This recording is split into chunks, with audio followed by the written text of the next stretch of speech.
예배에 참석하신 귀한 성도님들을 이 시간 주님의 이름으로 축복하고 환영합니다. 옆에 분들과 인사 나누실까요? 반갑습니다. 사랑합니다. 축복합니다. 인사하시겠습니다. 주님께서 저와 여러분을 오늘도 영광스러운 이 예배의 자리에 불러주셨습니다. 이 시간 자리에서 다 일어나셔서 주님께 먼저 사도신경으로 신앙 고백 올려드리시겠습니다. 전능하사 천지를 만드신 하나님 아버지를 내가 믿사오며 그 외아들 우리 주 예수 그리스도를 믿사오니 이는 성령으로 잉태하사 동정녀 마리아에게 나시고 본디오 빌라도에게 고난을 받으사 십자가에 못 박혀 죽으시고 장사한 지 사흘 만에 죽은 자 가운데서 다시 살아나시며 하늘에 오르사 전능하신 하나님 우편에 앉아 계시다가 저리로서 산자와 죽은 자를 심판하러 오시리라. 성령을 믿사오며 거룩한 공회와 성도가 서로 교통하는 것과 죄를 사하여 주시는 것과 몸이 다시 사는 것과 영원히 사는 것을 믿사옵나이다. 아멘.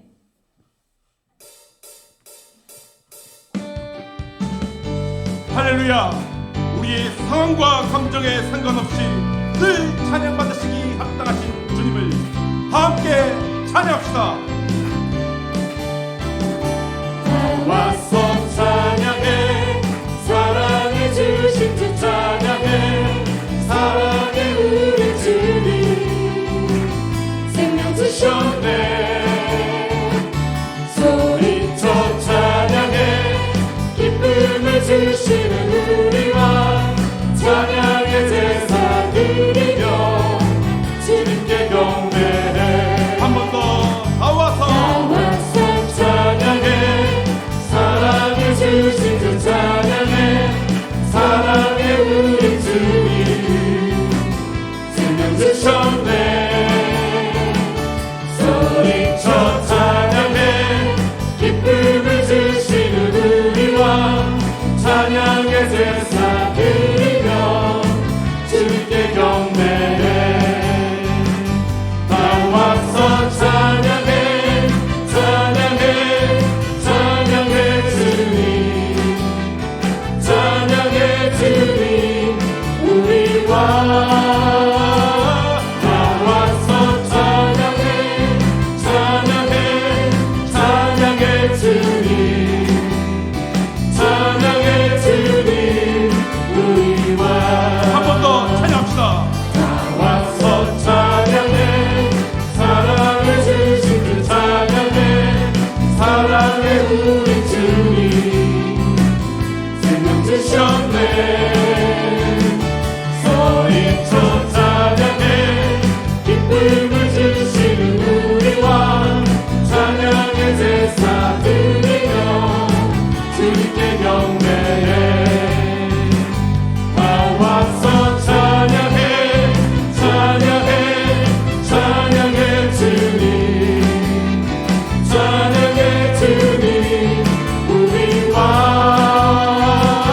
나와서 찬양해 찬양해 찬양해 주님 찬양해 주님 우리 왕 나와서 나와서 찬양해 찬양해 찬양해 주님 찬양해 주님 우리 왕 나와서 찬양해 찬양해 찬양해 주님 찬양해 주님 우리 왕 찬양해 주님 찬양해 주님 우리 왕 찬양해 주님 찬양해 주님 우리 왕 할렐루야. 왕 되신 주님께 영광의 박수를 올려드리겠습니다. 아멘.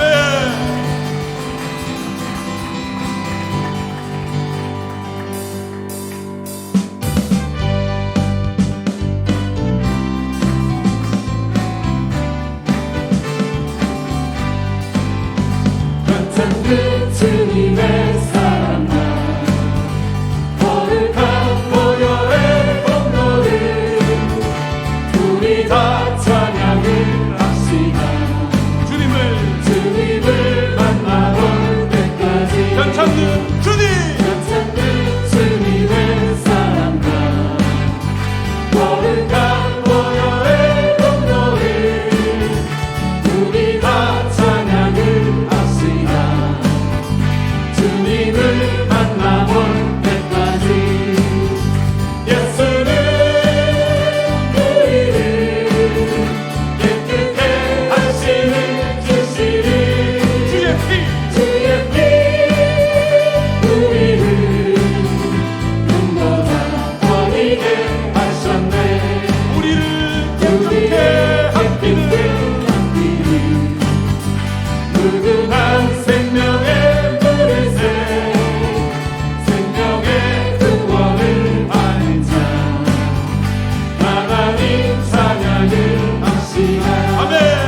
십자가 예수 구원의 이름 온 백성과 나라 위에 높으신 이름 예수 예수 감사드립니다 나의 죄 사하시고 생명 주신 예수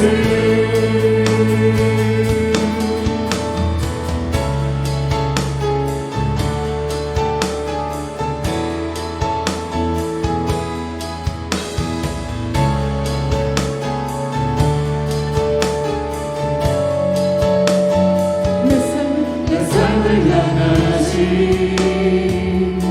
주의 부르심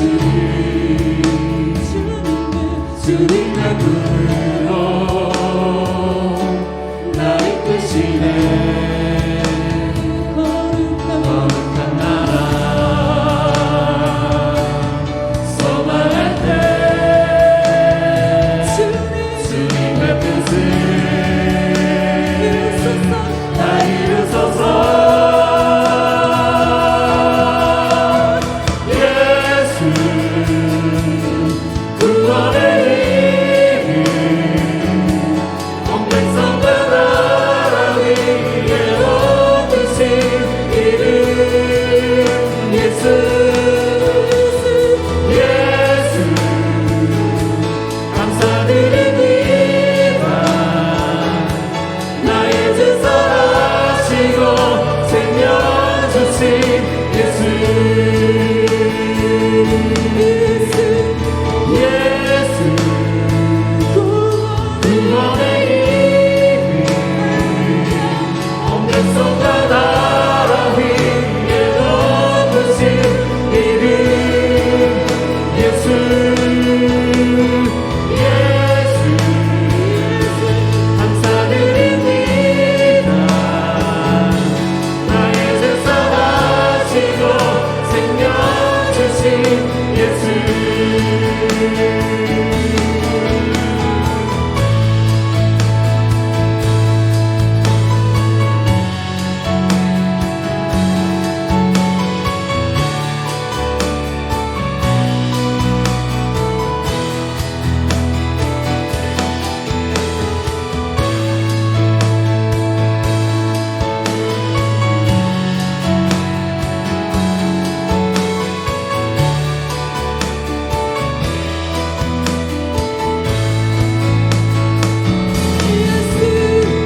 예수 구원의 이름 온 백성과 나라 위에 높으신 이름 예수 예수 감사드립니다 나의 죄 사하시고 생명 주신 예수 예수 감사드립니다. 예수 감사드립니다 나의 죄 사하시고 생명 주신 예수 나의 죄 사하시고 생명 주신 예수 나의 죄 사하시고 생명 주신 예수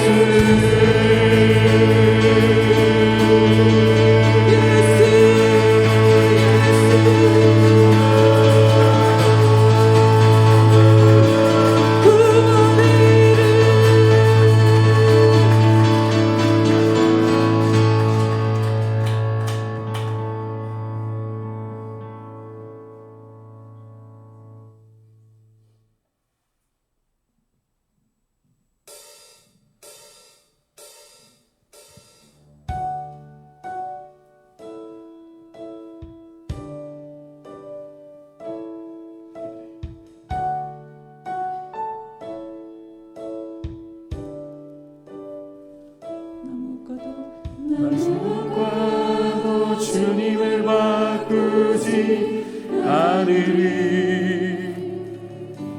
다른 어떤 은혜 구하지 않으리.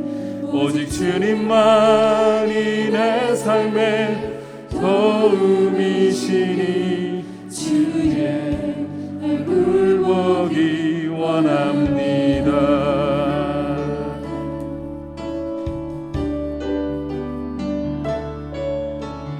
무엇과도 주님을 바꾸지 않으리.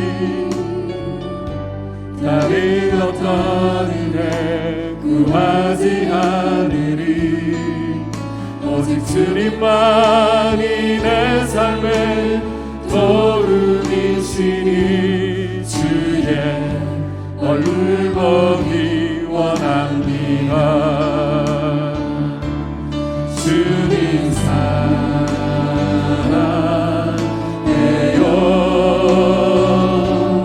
온 마음과 정성 다해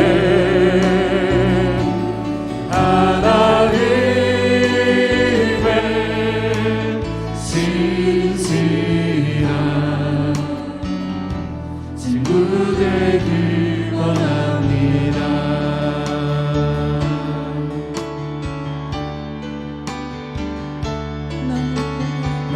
무엇과도 주님을 바꾸지 않으리. 다른 어떤 은혜 구하지 않으리. 오직 주님만이 내 삶의 도움이시니 주의 얼굴 보기 원합니다. 주님 사랑해요.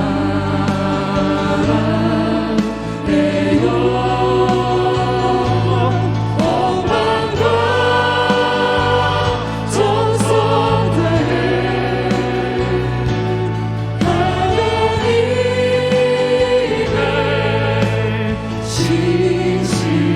신실한 친구 되기 원합니다. 주님 사랑해요.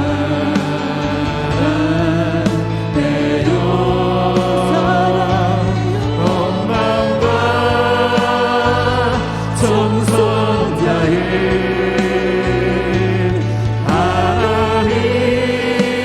하나님의 신실한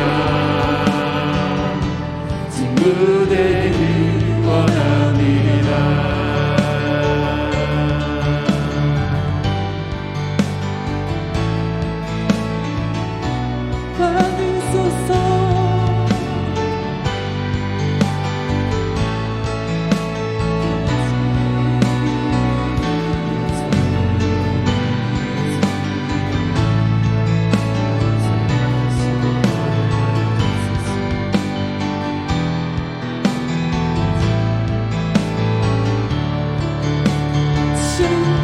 주님 사랑해요.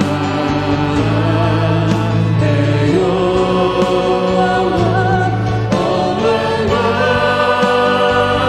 정성 다해 하나님의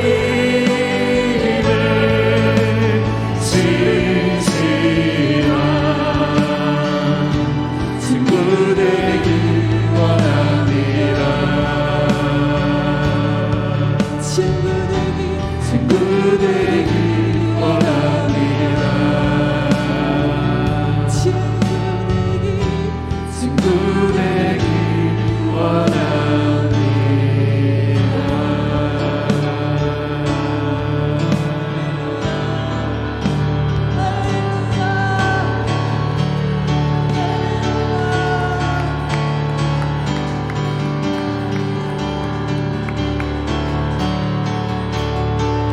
주님께서 여러분들의 믿음을 받으십니다. 성부, 성자, 성령 하나님 예배의 본질이신 주님께 다시 한번 영광의 박수 올려드리시겠습니다.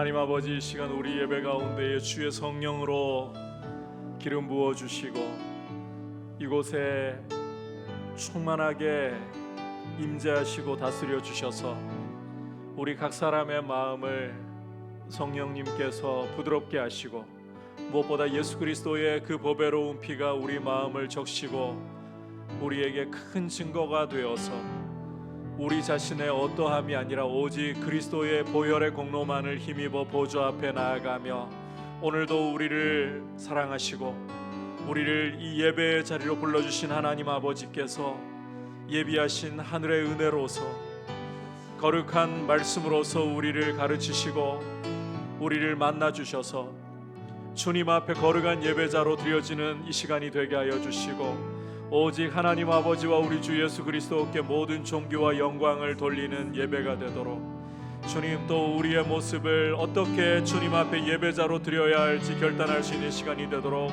인도하여 주시옵소서. 같이 합심해서 기도하신 후에 장기숙 권사님 대표로 기도하시겠습니다. 하나님 아버지, 감사를 드립니다. 우리를 사랑하시고 우리를 이 예배의 자리로 불러주시는 하나님 아버지께 모든 감사와 찬송과 존귀와 영광을 드립니다. 이 시간 주의 성령께서 우리 가운데에 충만하게 임재하셔서 주님, 이곳에 운행하시며 우리 각 사람의 마음을 만져주시고 주님, 이 시간도 우리 안에 연약하고 우리 안에 교만하고 우리 안에 거짓되고 우리 안에 초한 모습들을 주님의 보혈로 가려주시며 우리 마음 가운데에 주님의 보혈만이 큰 증거 되게 하셔서 우리 자신의 어떠함을 조금도 의지하지 않고 오직 예수 그리스도의 보혈만을 의지할 수 있도록 보혈의 공로만을 힘입을 수 있도록 주님 도와주시옵소서. 주님 간구합니다. 이 예배 가운데 주님 예비하신 은혜를 풍성하게 부어주시되 거룩한 말씀으로 우리를 가르치시고 우리에게 말씀하시며 주님 우리를 만나주시되 우리의 영혼이 살아나도록 주님 역사하여 주시고 이 시간을 통해 주님의 거룩하신 이름의 모든 존귀와 영광이 드려질 수 있도록 주님 은혜의 은혜를 더하여 주시옵소서. 주님을 만나고 사모하는 시간 되게 하여 주옵소서. 이 시간 다 같이 하나님께 기도하겠습니다. 사랑이 많으신 하나님 아버지, 십자가의 놀라운 사랑으로 우리를 구원해 주시고 세상에서 실족하지 않게 항상 주의 지팡이와 막대기로 우리를 안위하시고 인도해 주신 하나님 아버지 감사합니다. 지난 한 주간도 불꽃 같은 눈동자로 우리를 지켜주신 하나님 감사합니다. 오늘도 거룩한 주일 복된 날입니다. 하나님 아버지, 성전에 모여 하나님께 예배할 수 있는 은혜를 베풀어 주신 하나님 감사합니다. 성령님, 이곳에 오셔서 우리에 대해 마음을 활짝 열어 주옵시고 우리의 예배를 받아 주옵소서. 하나님 아버지, 우리가 믿음으로 산다고 하지만 믿음으로 살지 못한 일이 너무 많이 있습니다. 하나님의 말씀에 순종하지 못한 건 너무 많이 있습니다. 하나님, 이 시간 하나님 회개합니다. 순종하지 못한 죄를 용서해 주옵시고 믿음과 말씀을 살지 못한 죄악들을 용서하여 주옵소서. 하나님, 이 시간도 십자가의 보혈로 깨끗하게 거룩하게 정결하게 하여 주옵소서. 주님, 하나님 아버지, 십자가의 도가 멸망하는 자에게는 미련하나 구원받는 우리에게는 능력이라고 했습니다. 저희들이 십자가 붙들고 우리에게 흐트러지는 마음을 추스리고 처음 사랑을 회복하여 주옵소서. 주님, 사랑의 주님, 우리가 죽어야 살고 나눌 때 또 부유해지며 낮아질 때 높아지는 역설적인 가르침을 본받아 주의 십자가 길을 갈 수 있도록 인도하여 주옵소서. 주님, 우리들이 성령으로 날마다 충만하게 하옵시고 옥합을 깨뜨리는 마리아 같은 믿음으로 하나님을 잘 섬기며 하나님의 미랄이 썩어져서 풍성한 열매를 맺게 하여 주옵소서. 주님, 하나님 아버지, 병든 자를 고치신 자비하신 하나님 아버지, 믿음에 기도하는 자는 구원을 하리리. 주께서 그를 일으키시라 말씀에 의지하여 이 시간 기도합니다.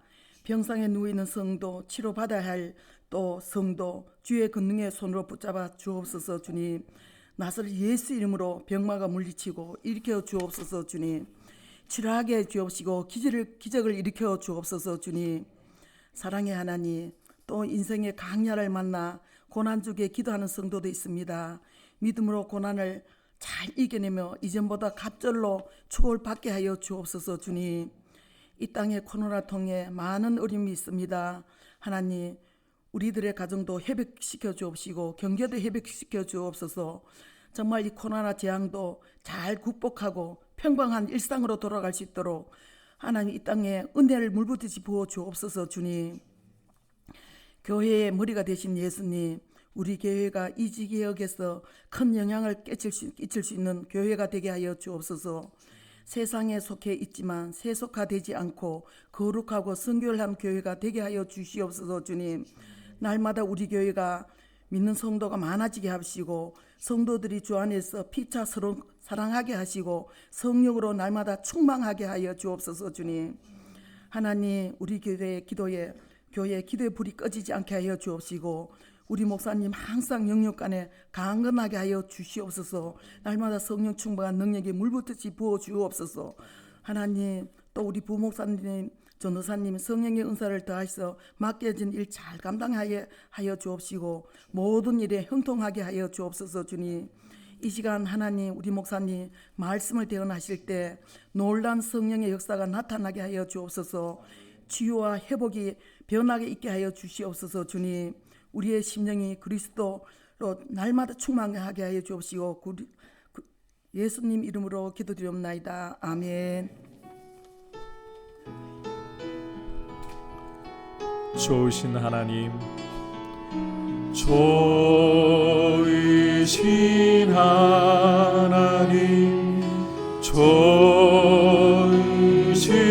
하나님, 참 좋으신 나의 하나님. 우리의 기도를 응답해 주시는 우리의 기도를 응답해 주시는 참 좋으신 나의 하나님.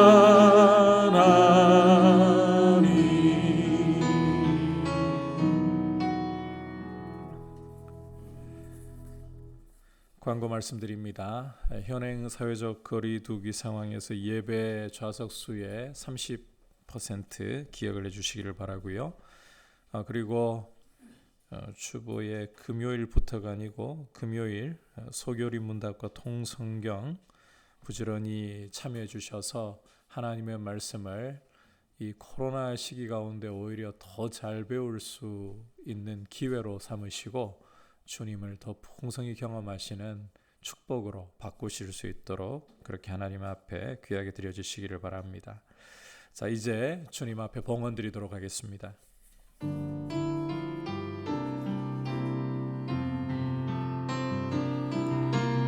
나의 생명을 드리니 주 영광 위하여 사용하옵소서.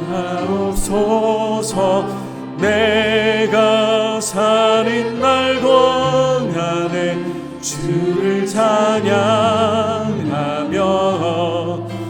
기쁨의 제물 되리. 나를 받아 주소서.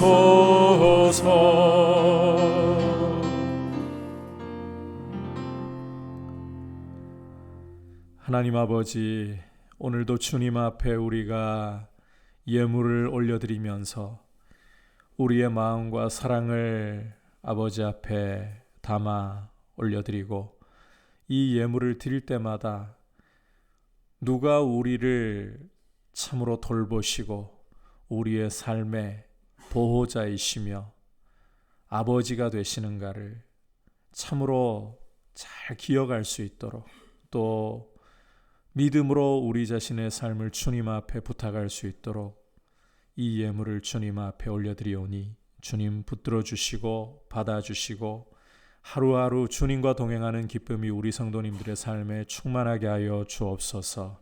건강을 지키시고 하루하루 주님 주시는 기쁨으로 생활 속에서 주님과 동행하는 은혜가 풍성하도록 주님 돌보아 주시옵소서. 예수님의 이름으로 기도드립니다. 아멘. 할렐루야. 이제 주시는 하나님의 말씀 함께 보도록 하겠습니다. 오늘 주시는 하나님의 말씀은 에베소서 6장 5절부터 9절까지, 에베소서 6장 5절부터 9절까지 한 절씩 교독하겠습니다. 종들아 두려워하고 떨며 성실한 마음으로 육체의 상전에게 순종하기를 그리스도께 하듯 하라.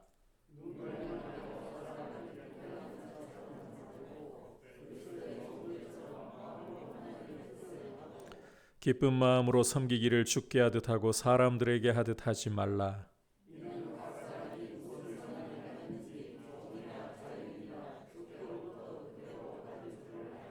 다 같이 상전들아 너희도 그들에게 이와 같이 하고 위협을 그치라. 이는 그들과 너희의 상전이 하늘에 계시고 그에게는 사람을 외모로 취하는 일이 없는 줄 너희가 알미라. 아멘. 옆에 분들과 인사 나눌까요? 사랑하고 축복합니다. 주님을 더욱 의지합시다. 오늘은 성령 충만한 가정생활에 대한 말씀의 마지막 부분입니다.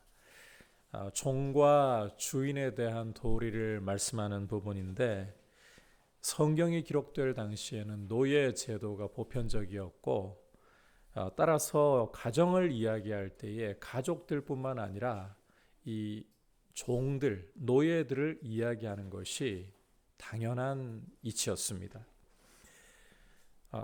그래서 오늘 이 종과 주인에 대한 말씀이 가정에 대한 이야기를 전제로 하고 있다. 이 점을 염두에 두시고 성령 충만한 가정생활이 어떠해야 하는가, 이것이 확대되는 것이 바로 사회생활이거든요. 이 점을 생각하면서 말씀을 들어주시기를 바랍니다.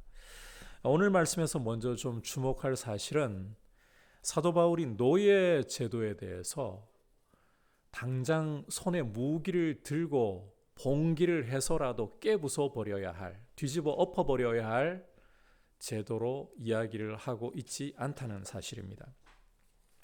바울은 오히려 이 관계 안에서, 종과 주인의 관계 안에서 성령으로 충만한 모습에 대해서 말씀을 하고 있습니다. 자, 그렇다면 바울이 노예 제도를 지지하고 사람들 간의 차별에 대해서 정당화한다는 말인가?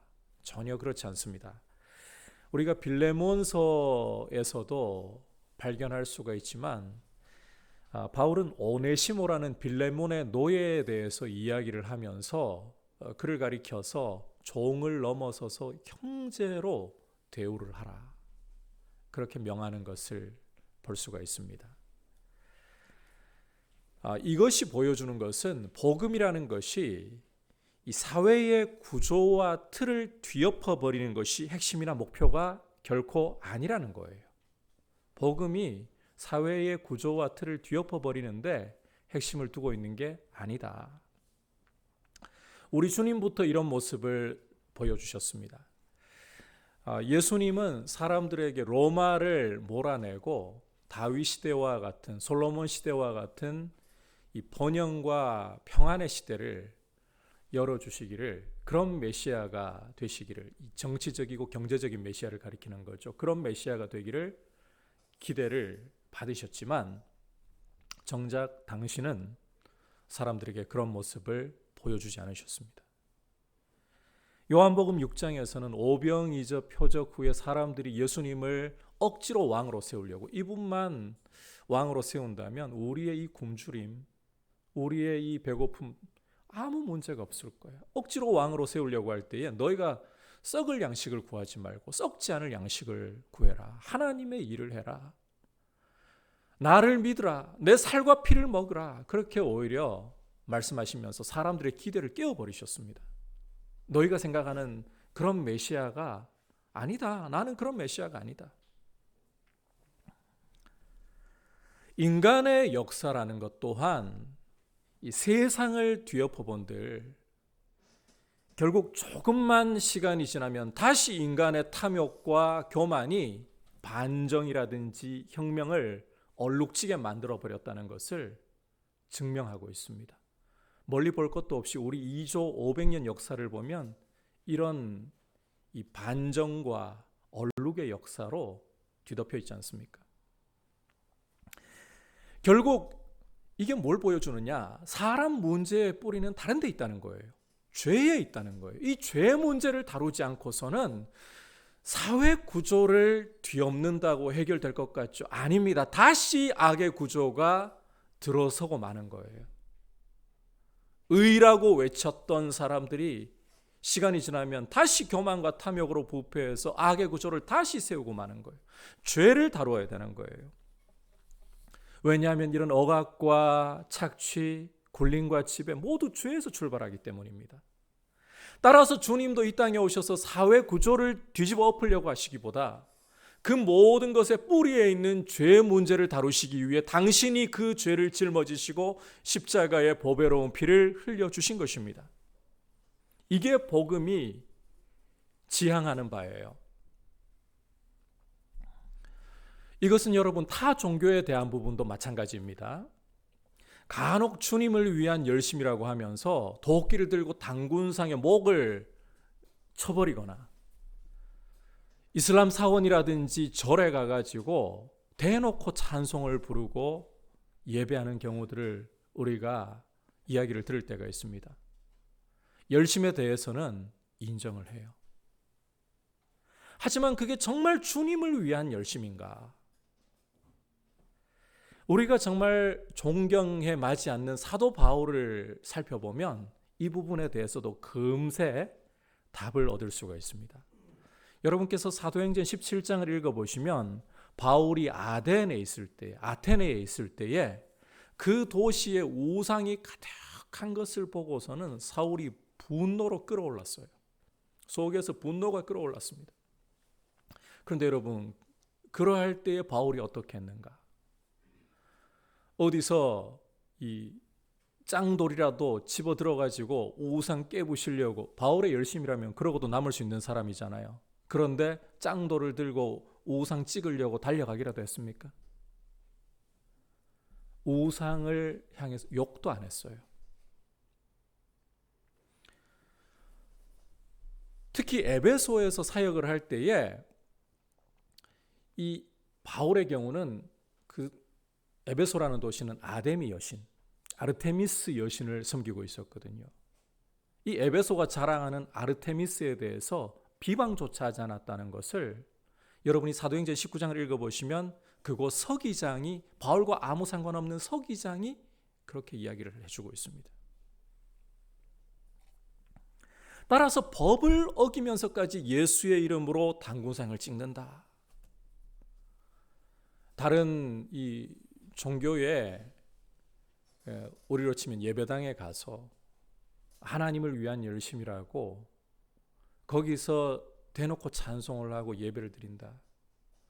이게 주님을 기쁘시게 할 것 같지만 법을 어기는 행위예요. 사회 질서를 어기는 행위예요. 자기 열심이라는 거예요. 신정국가도 아닌데 주님이 깨뜨리라고 말씀하신 것도 아닌데 그렇게 하면, 잘못하면 쇠고랑 차게 되는 거죠. 복음은 사회 질서를 어지럽히고 뒤집어 엎으려고 하지 않습니다. 그렇게 한다 한들 인간 문제의 뿌리에 있는 죄를 해결하지 않으면 다시 이런 악의 구조는 자연스레 일어나기 때문이에요. 주님 오실 때까지 이게 반복될 수밖에 없어요. 그렇다고 해서 악의 구조에 대해서 여러분께서 분노하지도 말라, 묵인하라, 절대 그런 뜻 아닙니다. 성경적으로 가자는 거예요. 성경적으로. 구약 이스라엘이 아닙니다. 우리는 이스라엘이라는 신정국가에 살고 있는 게 아닙니다. 사회 질서를 존중해야 돼요. 왜 그렇게 해야 되느냐? 하나님이 권세를 세우시고 하나님이 이 세상의 권세를 통해서 악을 제어하는 일을 하시기 때문에, 그래서 로마서 13장에서는 악한 권세라도 세상 권세가 하나님께로부터 나왔다면 존중하라, 복종하라 명령하는 것입니다. 그렇게 우리가 인정을 해야 됩니다.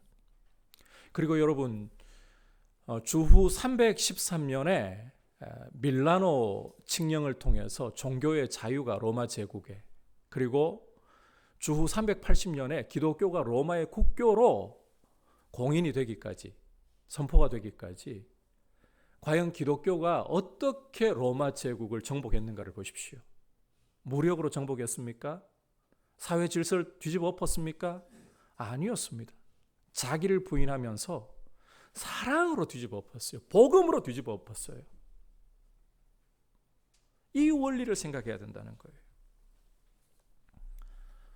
아테네에서의 바울의 모습을 이야기했는데, 바울은 우상에 대해서 비방도 찍어 없애는 일도 하지 않고 오히려 만나는 사람들마다 그들을 붙들고, 그게 또 그 아테네의 문화였거든요.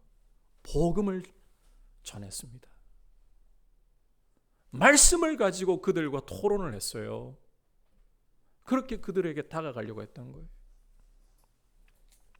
다시 말씀으로 돌아와서 사도 바울이 이 노예 제도에 대해서 암묵적으로 지지하거나 이 노예 제도를 인정하려는 흔적 전혀 없습니다. 전혀 그런 게 아닙니다. 바울이 그런 사람이었다면 오늘 말씀 자체가 주어지지 않아요. 이제 뒤에서 보겠지만 오늘 말씀 자체가 주어질 수가 없어요. 그보다는 사회 질서를 어지럽히지 않으면서 오히려 복음 자체에 집중하는 것이 바울의 모습이다. 이 점을 염두에 두고 오늘 말씀을 읽으셔야 된다는 겁니다.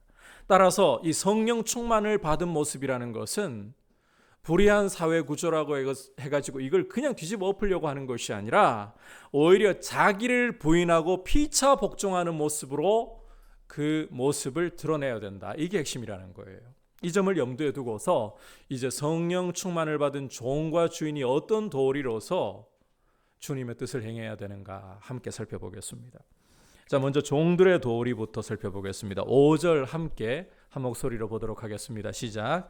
종들아 두려워하고 떨며 성실한 마음으로 육체의 상전에게 순종하기를 그리스도께 하듯 하라. 자, 함께 읽은 말씀에서 바울은 종들이 육체의 상전에게, 주인에게 순종하기를 두려워하고 떨며 성실한 마음으로 해야 한다. 두려워하고 떨며 성실한 마음으로 해야 한다. 다시 말해서 그리스도께 하듯 해야 한다라고 말씀을 하고 있습니다. 여기서 두려워하고 떨며라는 것은 나쁜 의미에서 공포심을 말하는 게 아닙니다. 이 당시 종들의 삶을 보면 주인의 이 소유물 취급받는 경우가 상당히 많잖아요. 인격적으로 존중해주는 주인보다 종들을 소유물 취급하는 주인들이 종종 더 자주 보이곤 했습니다. 따라서 종이라면 의당 비인격적이고 엄격한 주인 앞에서는 공포심을 가져야 한다. 이런 생각이 쉽게 들 수가 있습니다. 하지만 바울이 여기서 말씀하고 있는 두려움과 떨림이라는 것은 그런 종류의 공포심이 전혀 아니에요. 그게 아니라는 것은 뒤에 나오는 설명처럼 성실한 마음으로 그리스도께 하듯이라는 표현에서 증명이 되고 있습니다. 오히려 여기 두려워하고 떨며라는 표현은 우리 그리스도인들이 하나님 아버지께 가까이 할 때에 나타나는 소위 경외심을 연상케 하는 거예요. 경외심을. 여러분, 우리가 하나님을 만나게 되면 우리 육체와 마음은 거룩한 떨림이 있습니다. 거룩한 두려움이 있습니다. 그것처럼 종들도 주인에 대해서 주님을 만날 때 그런 기쁨의 두려움을 가지듯이 가져야 된다는 거예요. 그렇게 상전들을 섬기되 주어진 이 사회 제도를 뒤집어 엎지 않으면서도 죽게 하듯 섬겨야 된다. 예수님을 섬기듯이 상전들을 섬겨야 된다. 게다가 마음으로부터, 이 껍데기만이 아니라 마음으로부터 성실하게 주인들을 섬겨야 된다. 이게 성령 충만한 종의 도리라는 것입니다. 자, 6절 7절에서 이 부분을 보다 상세하게 설명을 하고 있습니다. 함께 말씀을 보도록 하겠습니다. 시작. 눈가림만 하여 사람을 기쁘게 하는 자처럼 하지 말고 그리스도의 종들처럼 마음으로 하나님의 뜻을 행하고 기쁜 마음으로 섬기기를 주께 하듯 하고 사람들에게 하듯 하지 말라. 자, 여기 보시면 두렵고 떨림으로 성실하게 섬긴다는 것은 소극적으로 보자면 사람에게 잘 보이려고 눈가림만 하는 태도로 섬기지 말라는 거예요. 앞에 주인 있을 때는 주인에게 뭔가 떡고물이라도 떨어지게 하려고 잘 처신하고, 주인이 뒤돌아서면 뭐 딴청 피우는 이런 짓 하지 말고, 소극적으로 그런 짓 하지 말고 적극적으로 주님께 하듯이 중심으로부터 기쁜 마음으로 주인을 섬겨라. 간단히 이야기해서 예수님 섬기듯이 자기 상전을, 주인을 섬기라, 이 이야기를 하고 있는 겁니다.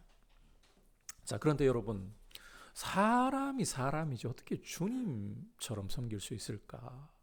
그것도 주인과 노예라는 이런 관계 속에서 어떻게 노예가 주인을, 그 불의한 제도잖아요. 노예 제도가 다른 관계도 아니고 노예 제도 안에서 주인을 주님처럼 섬길 수가 있단 말인가? 자, 그런데 우리가 요한일서 4장 20절 말씀 앞에 서면 이런 의문은 해소되어 버립니다. 함께 읽어보겠습니다. 시작. 누구든지 하나님을 사랑하노라 하고 그 형제를 미워하면 이는 거짓말하는 자니 보는 바 그 형제를 사랑하지 아니하는 자는 보지 못하는 바 하나님을 사랑할 수 없느니라. 자, 이 말씀을 보시면 눈에 보이는 형제를, 사람을 사랑하지 않으면서 보이지 않는 하나님 사랑한다는 거 거짓말이라고 말씀을 하고 있어요. 노예가 주인을 대할 때에 그 주인을 죽게 하듯 섬기려 하지 않으면 하나님을 올바로 섬길 수 없다는 거죠.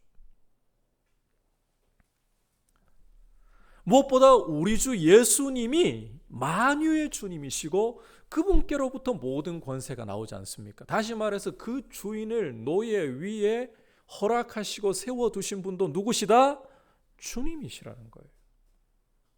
따라서 상전을 대할 때에 노예들은, 종들은 상전만을 보는 게 아니라 그 너머에 계시는 주님을 보아야 한다.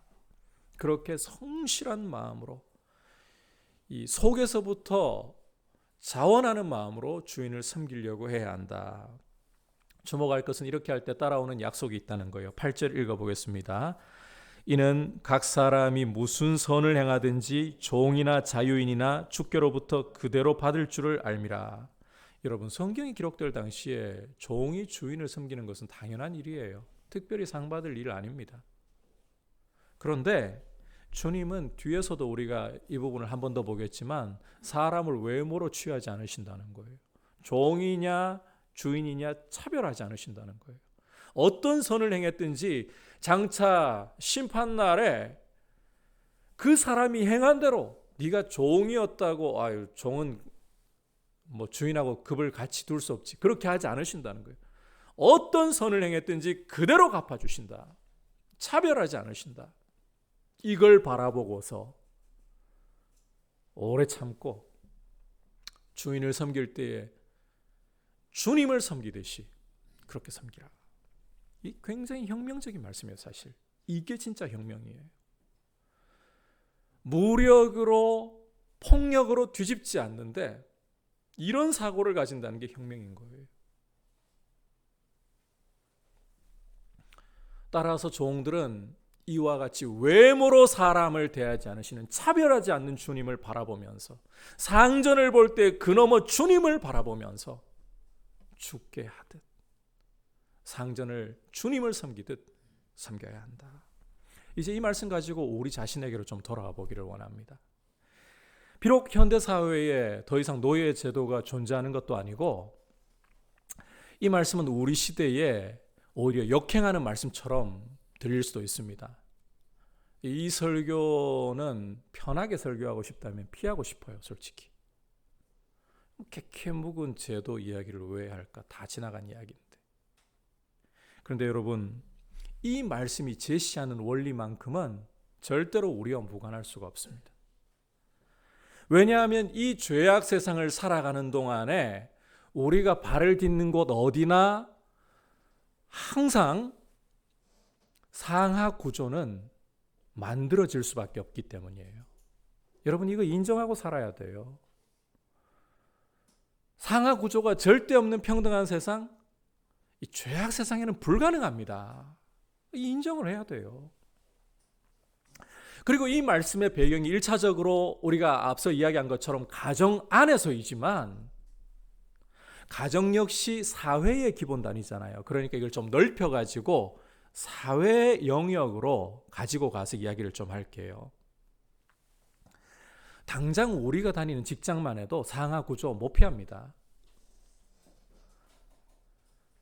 물론 과거 노예 제도와는 달리 개인의 자유와 권리가 있어요. 그래서 마음에 안 들면 박차고 직장 뛰쳐나갈 수 있어요. 그런데 대부분 우리들은 어떻게 살아가고 있습니까? 이 직장 자존심 상한다고 힘들다고 그냥 박차고 뛰쳐나가 버리면 우리 가족들 어떻게 먹여 살려요? 당장 내 앞길도 막막해요. 그래서 화가 나고 불의해 보여도 참고 어금니를 깨물고 때로는 허벅지를 찔러가면서 버텨야 되는 게 우리의 모습일 때가 참 많잖아요. 현대판 노예 제도라고나 할까요? 모양은 다르지만 강요해서가 아니라 우리의 처지 때문에 실제로 로마 시대에도요, 노예가 모두 강제로 끌려와서 노예가 되었다고 생각하시면 안 됩니다. 경제적인 이유로 자발적으로 노예로 들어가는 경우도 적지 않았습니다.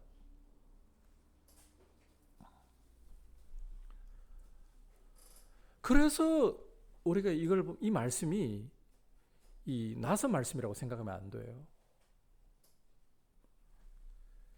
그런데 여러분, 우리가 이 부분을 생각하면서요, 믿지 않는 사람들과 같이 행동해서는 안 된다는 겁니다. 우선 오늘 이 말씀을 우리가 우리에게 적용을 하면서 역지사지로 입장을 좀 바꿔놓고 생각할 줄 아는 모습부터 가지려고 노력을 할 필요가 있습니다.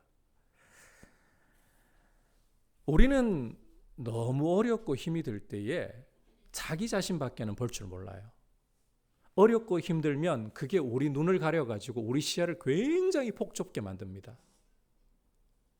평상시에는 조금 더 넓어져요. 복음의 빛이 우리를 눈을 확 밝혀주지 않으면 우리 실력으로는 거의 독인객인이라고 보시면 돼요. 어려움이 없으면 조금 더 넓어지는 거고, 어려움이 힘듦이 우리 눈을 가려버리면 자기밖에 안 보여요. 남은 안 보입니다. 내가 힘든 게 중요하지. 그런데 입장을 바꿔가지고 우리 그리스도인들은 이런 자기밖에 볼 줄 모르는 시각을 벗어나도록 늘 주님께 의지하고 기도해야 돼요. 우리가 눈이 열려가지고 입장을 좀 바꿔서 생각을 해본다면 나보다 위에 있는 사람들, 내 상사는 시키면서 마냥 편하기만 할까요? 이 생각을 한번 좀 던져봐야 돼요. 마냥 편하기만 할까 시키면. 시키면서도 불편하고 눈치 보이는 경우 적지 않을 수 있어요. 이 자리라는 것은 책임이 따릅니다. 그리고 또 그 사람 마음이라는 것은 이게 굳이 말을 안 해도 서로 비치는 경향이 있어요. 밑에 사람이 불편한 기색을 갖고 있잖아요. 위에 사람이 일 시키더라도 그런 어떤 불편한 감정이 안 느껴질까요? 느껴져요. 눈치 보면서 시키는 경우도 적지 않을 수 있다. 이런 생각도 해봐야 되는 거예요. 그래서 우리가 이 한 걸음 물러서 가지고 상사라든지 갑의 자리에 있는 사람도 그냥 시키는 게 마냥 편할 수만은 없다. 이런 여유를, 우리 그리스도인들이라면 이런 여유를 좀 가지고 볼 필요가 있다는 겁니다. 주님께 우리 눈을 열어서 나만 보지 말고 상대방은 어떠할까를 좀 볼 수 있도록 기도를 해야 돼요. 그리고 오늘 말씀을 가지고 그대로 좀 적용을 하자면 직장 상사라든지 나보다 위에 있는 사람 대할 때 이제는 이유를 막론하고 주님 말씀 때문에 주님 대하듯 이런 태도를 좀 가지려고 해야 된다는 거예요. 그들을 세우신 분이 누구신가? 이러나 저러나 주님이 허락하지 않으시면 그 자리에 상사가 있을 수가 없는 거예요. 갑의 위치에 있는 사람이 있을 수가 없는 거예요. 이유가 있어서, 우리의 작은 머리로는 이해가 안 돼도 이유가 있어서 그런 사람들을 주님이 세우시는 거예요. 그 주님을 바라보면서, 주님을 존중하면서 그와 같은 상사의 자리에 있는 사람들을 내가 주님 섬긴다, 어금니를 악물고요, 주님 섬긴다, 더럽고 아니 꼬아도 저 사람 섬기는 게 아니라 주님을 섬긴다, 이런 태도가 좀 필요하다는 거예요. 요즘은 이 세대가 많이 바뀌었습니다. 과거 같으면 그 주님 안 보여도 가족들 생각하면서 버티고 참고 이렇게 잘 해왔는데, 우리 젊은 층들은 안 그래요. 더럽고 아니 꼬우면 박차고 그냥 나와버리는 게 요즘 흐름이에요. 그런 분위기가 이 사회적으로 많이 만연해 있습니다. 그 과거하고 같이 하라고 할 필요도 없어요. 중요한 거는 우리 그리스도인들은 비슷해 보여도 완전히 차원이 달라요. 어금니 깨물고 참는 이유는 주님 때문인 거예요. 그들을 허락하시고 세우신 분도 주님이시고 이유가 있다. 주님이 나가라고 하지 않는다면 그 자리에서 나는 주님 섬긴다 생각하고, 그리고 여러분, 사실 이 우리 인격이라는 게 우리는 옳다, 우리는 괜찮다 생각해도 주님 보실 때 깨져야 할 부분들이 적지 않습니다. 근데 그냥은 안 깨져요. 여러분, 이 망치를 들고 이 끈을 들고 돌을 때려서 깨부숴야 원하는 작품이 만들어지잖아요. 깨뜨리는 게 이게 보통 일입니까? 깨어지는 돌은 이게 자기 변화라는 무생물이지만 충격이 없으면 작품이 안 되는 거예요.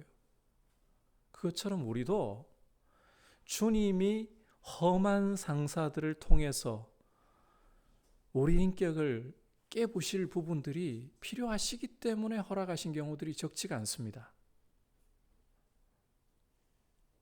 그리고 그 남들이 봐도, 내가 봐도 주님도 너 참 그 칭찬할 만하다, 이렇게 그 인격이 어느 정도 다듬어진 경우에도 험한 사람 만날 때가 있어요. 그때는 여러분 죽게 하듯 섬기잖아요. 주님은 그 인격을 빛내시려고 하는 거예요. 다른 사람들한테 내가 만든 작품을 봐라 보여주시려고 그렇게도 하시는 거예요. 우리가 이 주님이 그렇게 일하시는 이유가 참 다양합니다. 우리의 작은 머리는 헤아릴 수 없는 신비가 너무너무 많아요. 따라서 이 주님을 바라보면서, 장차 주님이 외모로 판단하지 않고 선을 행한 것에 대해서 갚아주실 것을 바라보면서 주님 섬기듯이 갑질하려고 하는 사람도, 내 상사도 섬기려고 해야 된다. 그렇게 할 때에 여러분 기억하십시오. 주님은 우리의 고생과 고난을 허무하게 만드시는 법이 없습니다. 그 모든 삶의 과정 속에 결국은 우리의 인격이 주님 닮도록 나오게 하시는 거예요. 우리 인생의 이 고통, 고난, 그 속에 있는 분들은 이게 안 들릴 수도 있어요. 이런 말들이. 남들은 이걸 쉽게 말한다고 할지도 몰라요. 그런데 우리 주님이 전능하시고 자비하시고 불가능이 없으신 분이시기 때문에 헛되게 하시지 않습니다. 반드시 아름답게 주님 형상대로 빚으시기 위해 사용하실 줄 믿습니다. 이런 신뢰를 가지고 나보다 험한 사람을 내 위에 두고 있도록 주님 허락하셨을 때 주님 섬기듯이 섬기려고 하자. 이 마음을 좀 바꿔야 돼요. 우리가 어떻게 하면 피할까가 아니라 어떤 사람을 만나든지 어떻게 하면 주님 섬기듯이, 이건 예수 안 믿는 사람들도 이런 이야기 하잖아요. 고통을 피할 수 없다면 즐겨라. 안 믿는 사람도 이 정도 하는데, 여러분 우리 안에 성령님이 계시고 성령께서 우리를 다스리시는 삶이라면 고난이 올 때에 주님이 이 모든 것 다스리고 계시고, 이 코로나도 그렇게 자꾸 보셔야 된다니까요. 코로나 힘들어요. 마스크 그냥 없는 삶을 좀 살고 싶어요. 갓난 애기들도 어린 아이들도 마스크 끼워가지고 다니는 이 세상, 과거에는 무슨 공상과학 영화에나 재난 영화에나 보던 장면이 현실이 되어버렸네요. 괴롭죠. 제약이 많이 따르죠. 이것도 주님 손을 벗어나지 못하고 이유가 있다. 여러분 그렇게 생각하고 빨리 끝나면 감사하죠. 그리고 기도해야 되겠죠. 그것을 위해서도. 하지만 주어진 자리에서 불평하기보다 주님을 바라보며 감사하고 오히려 이런 위기들을 기회로 어떻게 사용할 수 있을까? 지혜를 주십시오, 주님. 그렇게 우리가 주님 앞에서 위기를 기회로 바꾸고 고통을 오히려 주님께 영광을 드리는, 외모로 사람을 취하지 않으시는 그 주님을 바라보는 그런 멋짐으로 바꿀 수 있기를 주님의 이름으로 축복합니다. 이제 주인의 도리 부분을 통해서 말씀을 살펴보겠습니다. 9절 함께 읽겠습니다. 시작. 상전들아 너희도 그들에게 이와 같이 하고 위협을 그치라. 이는 그들과 너희의 상전이 하늘에 계시고 그에게는 사람을 외모로 취하는 일이 없는 줄 너희가 알미라. 여기에서 바울은 상전들이 그들에게, 즉 종들에게 이와 같이 하라고 말씀하는 것 읽을 수가 있습니다. 여기에서 이와 같이 하라, 이 말은 앞서 종들이 상전들을 섬길 때 어떻게 섬겨야 된다 그랬습니까? 누구에게 하듯? 죽게 하듯. 주인들도 마찬가지로 종들 대할 때 죽게 하듯 대해야 된다는 거예요. 다시 말해서 이 상전들이 종들에 대해서 내가 주인인데 하면서 자기 권리 다 취하려고 하지 말고 종들을 함부로 대하지 말아야 된다는 거예요. 내 거니까, 내 물건이니까 이렇게 생각해서는 안 된다는 거죠. 아니, 종들을 대할 때에 종들 너머에 계시는, 그들을 주장하시는 진짜 상전이 계신다. 내 종이기 이전에 이들을 나에게 종으로 붙여주시는 진짜 상전, 진짜 주인이 계신다. 그분이 주님이시다. 뿐만 아니라 종들이 나를 주인으로 섬기듯이 나도 주님의 주권 아래에 있고 주인 되심 아래에 있고 종이라는 걸 잊어버리지 말아야 한다. 이 이야기를 지금 하고 계시는 거예요. 진짜 상전은 주님이신 거예요.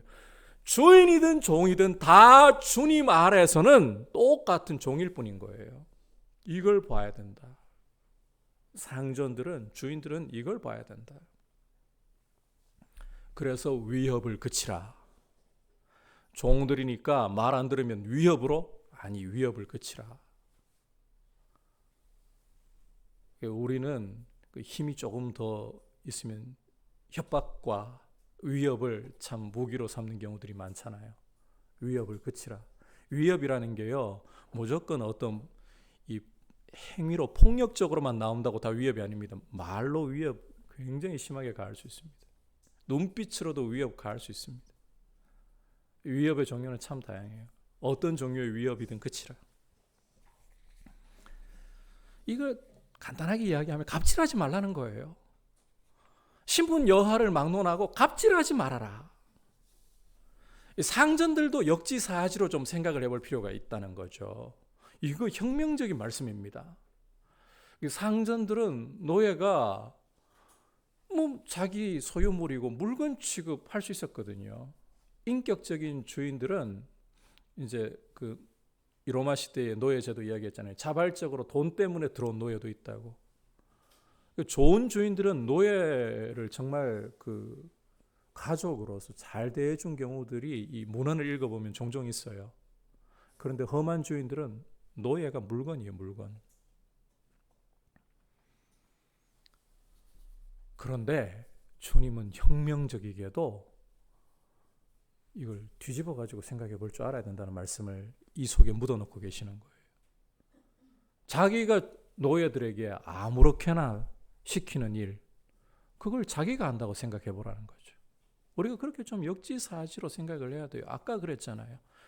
좁게 우리 시야가 형성되는 건 당연한 이치라고. 이게 죄성이거든요. 좀 더 넓게 뒤집어서 생각을 해봐야 돼요.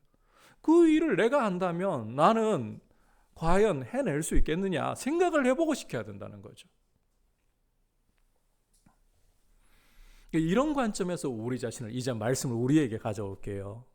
종과 주인에 대한 말씀이지만 우리에게로. 여러분, 교회 안에서부터 갑질이 사라져야 돼요. 이 담임 목회자와 부교역자 사이는 근본적으로 동역자입니다. 먼저 목회를 시작했고 후배로서 나이가 젊거나 주님이 늦게 부르셨으니까 늦게 시작했고, 이 차이잖아요. 말로는 동역자라고 하는데 그 우리 한국 교회에 이게 모든 교회가 그렇다는 건 아닙니다. 그런데 상당한 경우에 부목사는 담임 목사가 거목으로 설 수 있도록, 여러분 길거리 가로수 보면 부목 되는 거 보시죠? 그 부목이라는 거예요. 부목사는 부목이다. 이게 현실입니다. 우아한 담임 목사를 사람들 앞에 보여주기 위해서, 담임 목사라는 백조를 보여주기 위해서 수면 아래에서는 발들이 쉼없이 헤엄치고 있어요. 그게 부목사, 부교역자예요. 물론 그 부교역자들이 즐거움으로 담임 목회자를 존중하고 높이고자 하는 경우들도 있지만 그렇게 요구하는 경우가 너무 많아요. 저도 과거에 부목사 시절에 담임 목사님이 이 교역자 회의 때 아예 대놓고 그런 이야기 하시더라고요. 여러분들은 만능 엔터테이너라고, 목회자인데 만능 엔터테이너가 되어야 된다고, 성도들에게 서비스를 제공하는 자리라고. 여러분, 목회자는 서비스 제공하는 자리가 아니라 하나님의 말씀으로 교회를 주님께 안내하는 중매자의 역할인 거예요. 그런데 만능 엔터테이너, 서비스맨, 그러니까요 진짜 부목이 되어버려요. 담임 목사가 빛나게 하는, 담임 목사가 슈퍼스타가 되는 거고 주님은 온데간데 없어지고, 이게 갑질이에요, 갑질. 근데 이게 우리 교회라고 뭐 안 생길 자신이 있다고요? 천만에요. 이런 말씀을 드리는 이유는 저 안에도 죄성이 있고, 이런 걸 통해서 좀 우리가 그런 문화가, 전체적인 공동체 문화가 좀 만들어져야 돼요. 갑질하지 않는 문화. 이 부분은 중직자의 부분도 마찬가지입니다. 절대로 이 직분이라는 것은 계급이 아니에요. 책임이에요. 그런데 이 중직을 받았을 때, 이 항존직을 받았을 때, 서리 집사님이라든지 일반 성도님들, 주님 안에서는 똑같거든요. 차이가 없어요. 내가 더 높다고 생각하고 함부로 대하면 안 되는 거예요. 갑질이 되어버리는 거예요. 이런 것들을 우리는, 이게 교회도 이 땅에 있는 한에는 죄악 세상 가운데, 우리 안에부터 죄악 가운데 있기 때문에 이런 것들을 계속 깨뜨려 나가야 돼요. 우리는 괜찮을 거라고 생각하시면 안 됩니다. 계속 깨뜨려 나가야 돼요. 말씀을 따라서.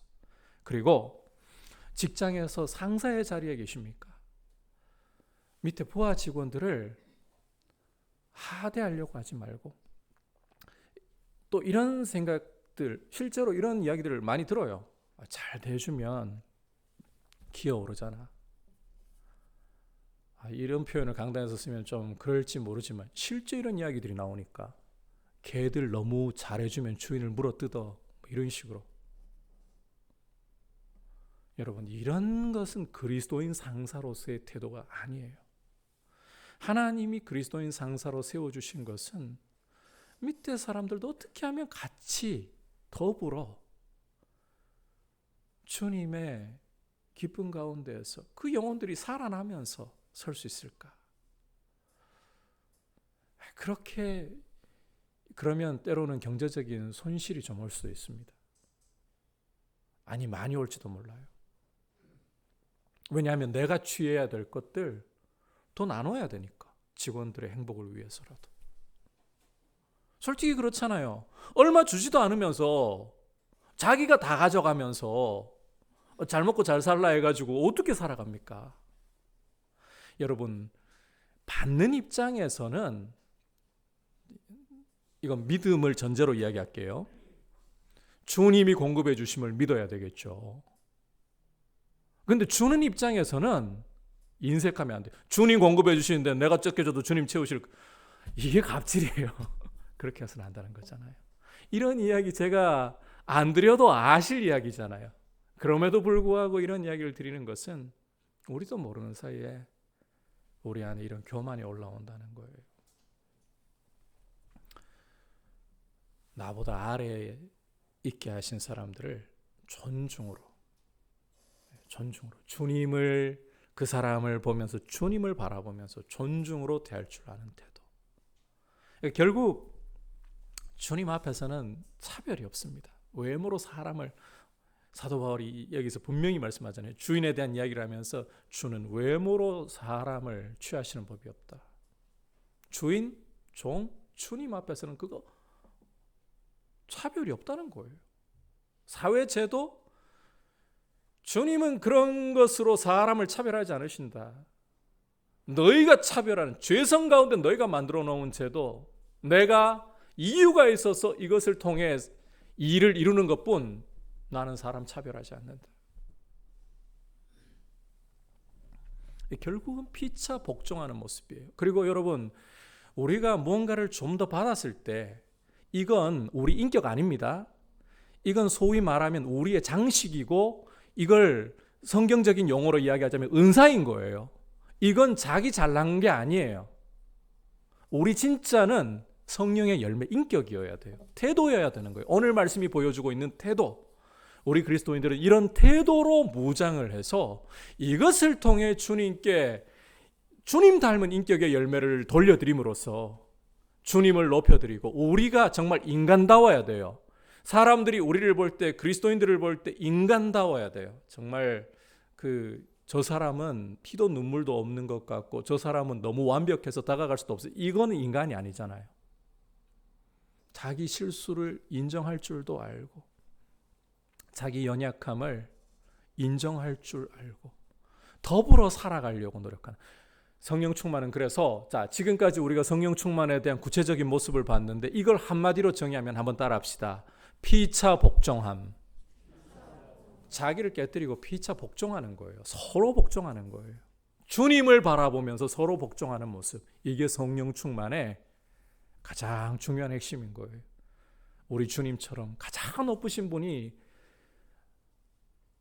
내가 제일 높으니까 라고 주장하지 않으시고, 십자가의 죽기까지 가장 낮은 곳으로까지 내려오신 그 주님이 보여주신 것처럼, 우리가 우리를 부인하고 피차 복종하는 모습으로 성령 충만한 인격, 열매로 주님을 기쁘시게 하고, 내게 주신 은사, 내게 주신 이런 여러 가지 장신구들이 있잖아요. 이건 섬기라고 주신 것이다. 그걸 기억하고 주님 앞에서 우리가 서로를 함께 세워가는, 어려울 때일수록 이게 더 빛납니다. 이런 코로나일 때일수록 더 빛납니다. 주님이 우리에게 맡겨주신 것 가지고, 여러분 시간이 조금 가지만 이 부분은 한번 언급을 하고 지나가면 좋겠어요. 각자 가진 게 달라요. 그리고 획일화 시킬 필요도 없어요. 어떤 사람들은 굉장히 사교적이고 친화적이어서 사람을 만나가지고 사람을 도와주는 경우도 있고, 어떤 사람들은 보면 이 성격이 이게 친화적이기보다 내향적인 사람들이 있어요. 이런 사람들에게 친화적인 사람은 너는 왜 그렇게 사람이 잘 만날 줄 모르냐, 그렇게 비난하면 안 돼요. 그 사람에게 주신 강점이 또 있거든요. 달라요. 그런데 각자가 관심이 가고 잘하는 게 있어요. 소위 이런 부분들이 은사일 가능성이 굉장히 높은 거죠. 뭔가 그렇다고 두드러지게 찬란하게 비도 안 나도 괜찮아요. 내가 생각할 때 이건 내가 할 수 있어. 이런 걸 가지고서 이 코로나 시대에 이걸 가지고 어떻게 우리 형제들을 조금이라도 도울 수 있을까? 돕는다는 개념까지 안 가도 돼요. 어떻게 하면 그냥 함께 이러한 부분들을 좀 나누고 공유할 수 있을까?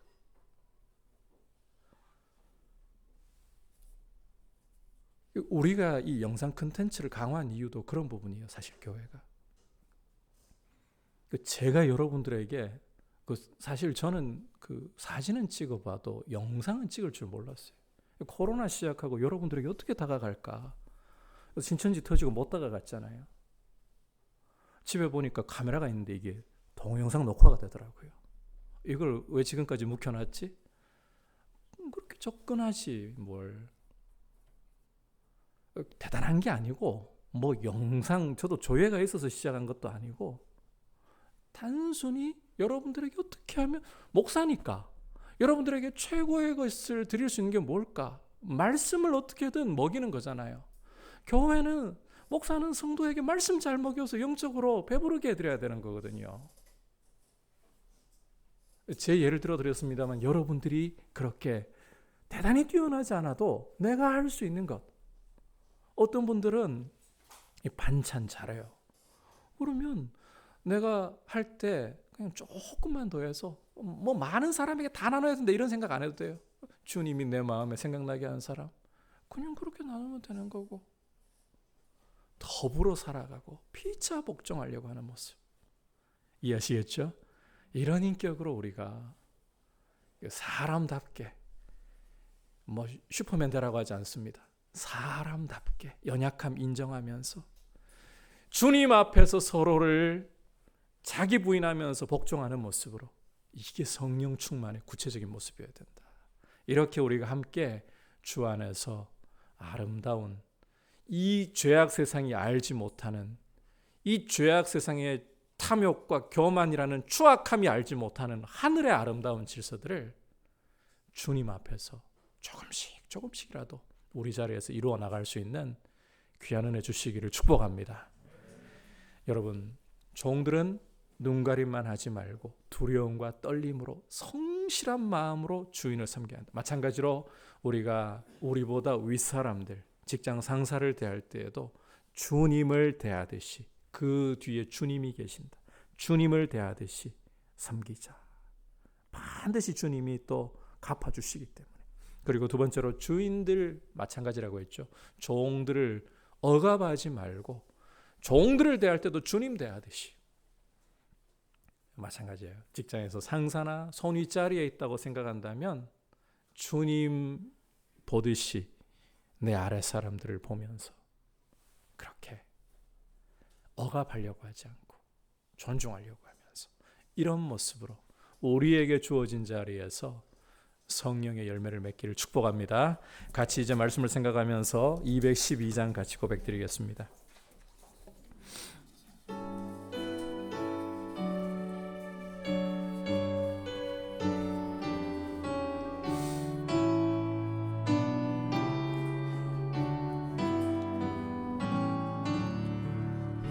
겸손히 주를 섬길 때 괴로운 일이 많으나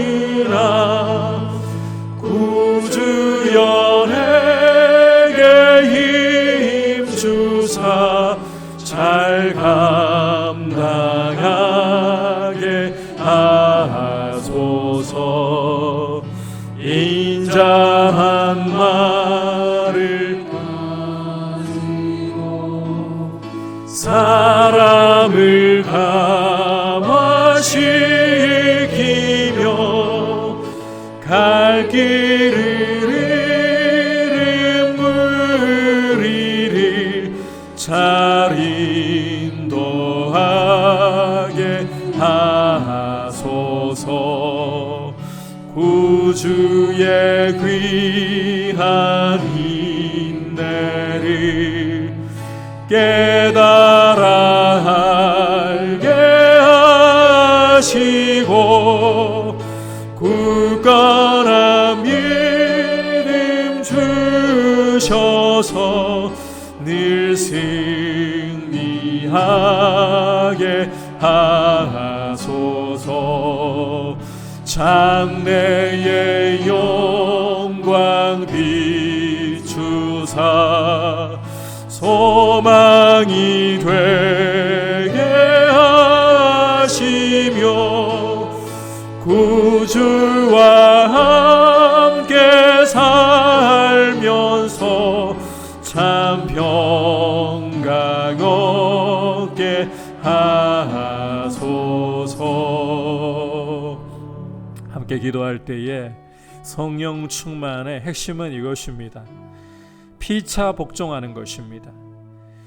우리의 주인 되신 예수 그리스도께서 진정한 주인이시고 우리 모두의 경배와 순종을 받으셔야 할 가장 높으신 왕이시고 우리 삶의 주인이심을 고백하면서 보이지 않는 주님을 눈에 보이는 형제를 통해서 그 주권을 인정하는 모습으로 살아가는, 피차 복종하는 모습으로 살아가는 것이 성령 충만의 모습이라고 하셨습니다. 주님, 우리 안에 갑질이라는 것들을 깨뜨리고 주님처럼 서로를 존중하며 사람 이전에 그 배후에 주님을 보려고 할 수 있도록 눈을 열어주셔서 서로를 존중하는 모습으로 가정 안에서부터 우리의 일터에서 그렇게 성령의 열매를 맺는 모습이 되게 하시고 성령 충만케 하여 주옵소서. 기도하겠습니다. 하나님 아버지, 감사를 드립니다. 오늘 말씀을 통해서 성령 충만한 가정생활 가운데 특히 주인과 종의 도리를 통해 주시는 말씀을 들었습니다. 주님, 이 모든 말씀들을 정리하면서 결국 이 성령 충만이라는 것은 주 예수 그리스도의 주되심과 왕되심을 눈에 보이는 사람들 앞에서 나타내고 피차 복종하는 모습으로 드러나야 한다는 것을 보았습니다. 주님, 우리 안에 갑질이라는 이 교만을 다 깨뜨리고 하루하루 주님 앞에서 서로를 바라볼 때에 사람만을 보는 것이 아니라 주님을 바라보면서 무슨 일을 하든지 죽게 하듯 하려고 몸부림치고 노력할 수 있도록 주님 도와주시고, 주님, 때로는 참 쉽지 않고 어금니를 깨물어야 할 때도 있지만 그러나 우리의 마음을 다해 섬기고자 애쓸 수 있도록 힘주시고 우리에게 인내를 가르쳐 주셔서 주님 닮은 아름다운 성령의 열매가 맺는 성령 충만한 모습이 우리 가운데 풍성하게 이루어질 수 있도록 도와주옵소서. 주의 몸된 교회가 그렇게 주님을 닮아가게 하여 주시고 아름다운 하나님의 질서가 이루어지게 하여 주옵소서. 자리에서 일어나서 구주의 귀한 인내를 깨달아 알게 하시고 구주의 귀한 인내를 깨달아 알게 하시고 굳건한 믿음 주셔서 늘 승리하게 하소서. 장래의 영광 비추사 소망이 되게 하시고 구주와 함께 살면서 참 평강 얻게 하소서. 하나님 아버지, 가정 안에서 부부의 관계에서 부모와 자녀의 관계에서 종과 주인의 관계에서 무엇이 성령 충만한 모습인가를 우리가 말씀을 통해 귀 기울였습니다. 결국은 예수 그리스도의 주인 되심을, 그리고 그분 앞에서 모두가 종됨을 겸손히 인정하면서 눈에 보이는 남편과 아내에게, 부모와 자식에게, 주인과 종에게 서로 복종하는 그러한 모습이 성령 충만의 구체적인 모습이라는 것을 우리가 보았습니다. 주님, 우리 자신을 부인하면서 주님 닮아가게 하여 주시고 정말 서로에게 따뜻함으로 조금이라도 나에게 주신 은사와 재능을 가지고 서로에게 따뜻하게 다가가고 서로를 도우려고 하는 모습으로 더불어 살아갈 줄 아는 주님 닮은 인격이 되게 하여 주옵소서. 우리 주 예수 그리스도의 크신 은혜와 하나님 아버지의 지극하신 사랑과 성령 하나님의 감화감동 충만하게 하시는 은혜의 역사가 성령으로 충만하며 주님 더욱 닮기를 사모하는 모든 주의 백성들 위해, 열방을 섬기시는 선교사님들 위해 이제부터 영원토록 함께 계시기를 간절히 축원하옵나이다. 아멘.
주시옵소서.